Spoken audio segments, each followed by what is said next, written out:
আসসালামু আলাইকুম। এখন খবর শুনছেন খবর টেলিভিশন বাংলার সংবাদ সরাসরি সম্প্রচার। আমি সাথে আছি আদনান আল আরাফ চৌধুরী। আপনারা নিশ্চয়ই জানেন যে 2008 সালে যখন শেখ হাসিনা ক্ষমতা আয়িত হন তখন আমাদের আন্তর্জাতিক দেনা ছিল 2 লক্ষ কোটি টাকা।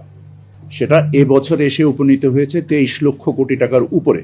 এই যে সামগ্রিক দায়, এই দায়ের জন্য আমাদের টাকার যে মূল্যমান কমেছে প্রায় 46 ভাগ। আপনি যদি দেখেন যে ওই 46 ভাগ মূল্য, আমি সবসময় যে কথাটা বলি যে আমাদের ব্যয় বা বিনিয়োগ হতে হবে, যে আমার ব্যয়ের উদ্বৃত্ত তৈরি করতে হবে, এবং আমরা এই ঋণ ভিত্তিক যে ব্যয়গুলো করেছি তা আমার আয় তৈরি করতে পারিনি।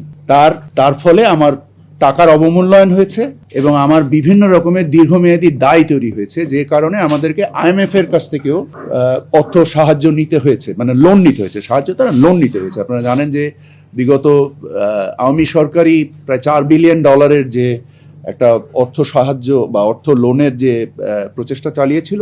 এই সামগ্রিকতার বিচারে শুধু যে পদ্মা সেতু তা না, এটা কর্ণফুলী টানেলও, এটা পদ্মা ব্রিজের যে রেল সেতু লাগানো হয়েছে, যে পায়রা বন্দর করা হয়েছে, যে জায়গায় মাত্র 4 মিটার ড্রাফট, ওইটা কি পোর্ট না ঘাট, এটাও একটা চিন্তার বিষয়। এবং বিভিন্ন রকমের যে অযাচিত এবং অপরিণামদর্শী যে প্রকল্প ব্যয় করা হয়েছে তার একটা সামগ্রিক রিফ্লেকশন আসছে আমাদের নিত্যপণ্যের বাজারে। এটাতে অস্বীকার করার কোনো জায়গা নেই। আমি বলছি সামগ্রিকভাবে আপনার ব্যয়ের উদ্বৃত্ত তৈরি করেছে কিনা। আপনার যেখানে পদ্মা রেল সেতুতে প্রকালন ছিল 1400 কোটি টাকা, সেখান থেকে খাবারের পছন্দ ভিন্ন হলেও মজার বেলায় সবাই এক।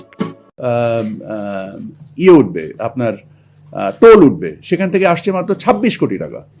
তো এই টাকার এই ব্যয়ের পাবেন কোথায় আপনি? আর তাছাড়া আমাদের যে কথা বলা হয়েছিল যে পদ্মা সেতু হলে আমাদের জিডিপি 2% বৃদ্ধি পাবে, উল্টো আমার জিডিপি কমে এসছে।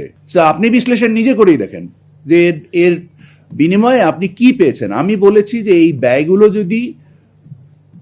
যদি আমরা ইরিগেশনে করতে পারতাম, যদি আমরা আমাদের লোকাল ফার্টিলাইজার প্রোডাকশনে করতে পারতাম, আমরা কত লক্ষ কোটি টাকা বিদেশ থেকে সার কিনে নিয়ে আসি। সো এই ব্যয়কে যদি আমরা মানে প্রয়োজন অনুযায়ী আমাদের কস্ট অফসেট বা আমাদের ব্যয়ের উদ্বৃত্ত তৈরি করার জন্য আমরা বিনিয়োগ করতে পারতাম, তাহলে অবশ্যই আমাদের সক্ষমতা বাড়তো এবং আমাদের জাতীয় সক্ষমতার সাথে সাথে আমাদের লোন কমতো এবং লোন পরিশোধের সক্ষমতাও বাড়তো। অবশ্যই ছিল। আমরা আমাদের বিভিন্ন মন্ত্রণালয়ে শত শত হাজার হাজার কোটি টাকার প্রকল্প বাতিল করেছি, যেখানে ব্যয় সাশ্রয় সম্ভব ছিল। আজকেও একনেকে পাট মন্ত্রণালয়ের একটা প্রকল্প গিয়েছে ফোর্থ টাইম এক্সটেনশন করে, কিন্তু এই ফোর্থ টাইম এক্সটেনশন হয়েছে কিন্তু কস্ট কমেছে।